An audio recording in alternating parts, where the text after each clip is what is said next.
Hello guys, tonight I just like to do a little bit off topic stuff. Basically it's not involved unboxings. Just want to talk about my opinions regarding camera. I do have a Fuji X100.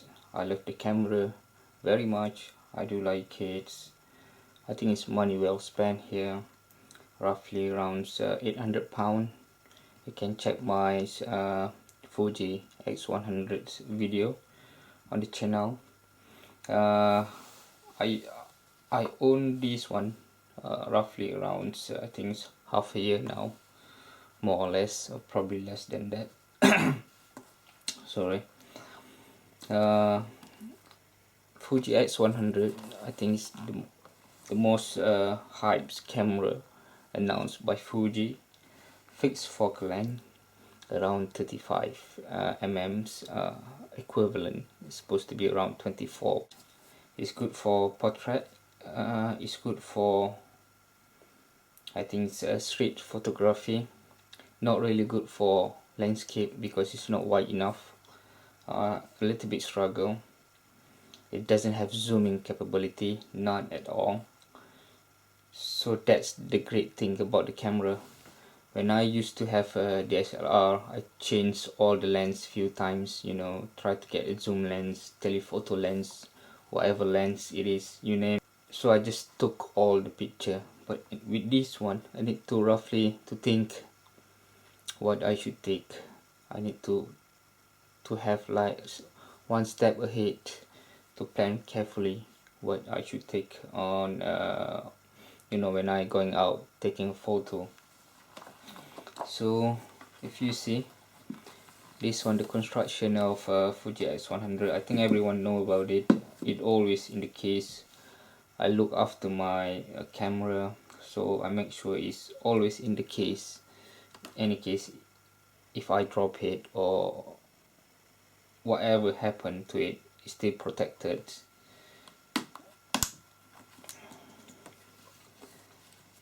This the camera. It got like a focal length, fixed focal length 24, as I mentioned. Fuji non-spherical lens is good, bright and clear lens for this one. It have on the top, it have all the dial. You know, it tried to make like rangefinder. It does a part of the rangefinder camera. It have lights for AT control here, aperture control at the front, shutter, exposure control function. The plus side is the viewfinder. It's really clear, electronic and optical viewfinder. The button a bit small to me, but if you have large hand, large finger, you a little bit sometimes struggle to push all the button, you know. But it's great. It's great camera.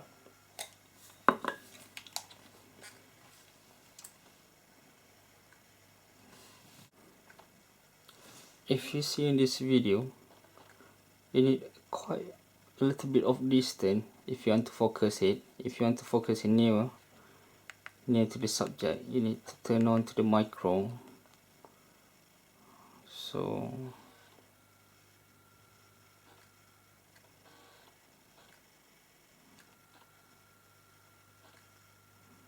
okay, so sometimes that's the only problem about this camera. Focusing it takes times, but sometimes it's because I think we are in the dark light. If we got enough light, it will be more easier, but in a low light condition, it will be a little bit struggle. I think a lot of camera a little bit struggle. But the main point of my video today is to compare the features of this camera with Leica D-lux 4. This the second camera I have.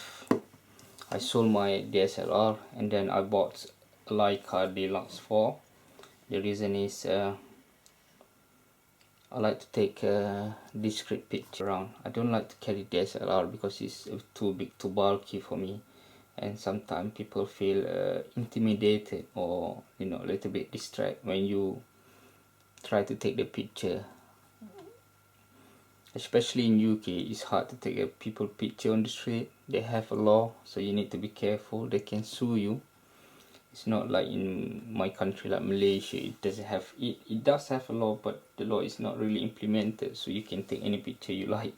But here in United Kingdom, a little bit I think it's difficult. I went to Birmingham once with my family for holiday.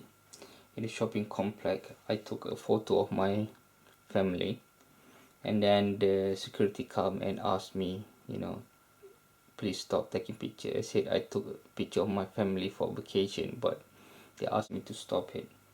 It's ridiculous. That's why I try to carry a small camera as possible. Then I switched from DSLR to D-lux 4. Nice compact little camera.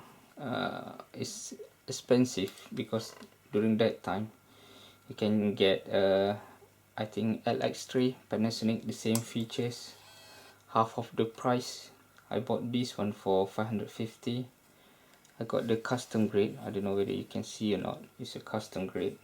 LX3, I think during that time, I think back 1.5 years ago, it's around 320, something like that. But it's nice, good little camera. I really like it. The red logo not really important because it's still a camera, but it's nice to have it. It's made from aluminum, the whole body, the material. So when you feel it, it's like proper weight. I think around 400 to 500 gram here. It feels solid, really solid. The lens is fast lens like DC Vario Summicron. It have zoom I think 24 to 60, so the wide angle will be equivalent to more or less 35 as well, because I have crop sensor. It's not full sensor, it's just a small tiny sensor, but the equivalent I think around 35. And then for the 100mm will be around 100 something if I'm not mistaken, the zooming capability. But as usual for compact camera, they have intelligent focus or something like that. You can boost up the zooming, what I mean it crop digitally, but the picture quality will be dramatically dropped. It will be a lot of noise. Sometimes it's unusable. You cannot use the picture at all. It works great in low light. It can take micro or anything because they have a manual control here, the dial. It's not really a good compact camera on the market as far as I know, but to justify for the price, I think because of the brand, basically the reason I bought this one. I like to try something different. The good thing is when you carry it on the street, some people will stop you and ask, oh, is it a Leica, is it good camera? You can stop and have talk about it, give your opinion on the street. That's cool. It's kind of a conversation you can make with a stranger who love camera. But for me, both camera have their own advantage and disadvantage. Especially Fuji X100, they have a bigger sensor compared to this one. A better camera, work in low light very well, this one compared to this one. The ISO up to 3200 still usable. These ones, it become crap here. I will put a sample of the picture at the end of the video, but basically roughly I just want to compare the size. If you see, this one have bigger size due to bigger sensor, good lens, lesser good lens. The main reason I did this video is to let some audience, sometimes it doesn't need to go for expensive stuff. I did a few stupid things in my life, I think everyone does. I admit it. If you have extra money, if you want to try it, go for it. We only live once in this world, spend the money. But in my opinion, it's not necessary. The plus side, if you buy Leica or something like this camera, it still hold its value. Now in the market, if I try to sell it, I will get at least half the price, at least.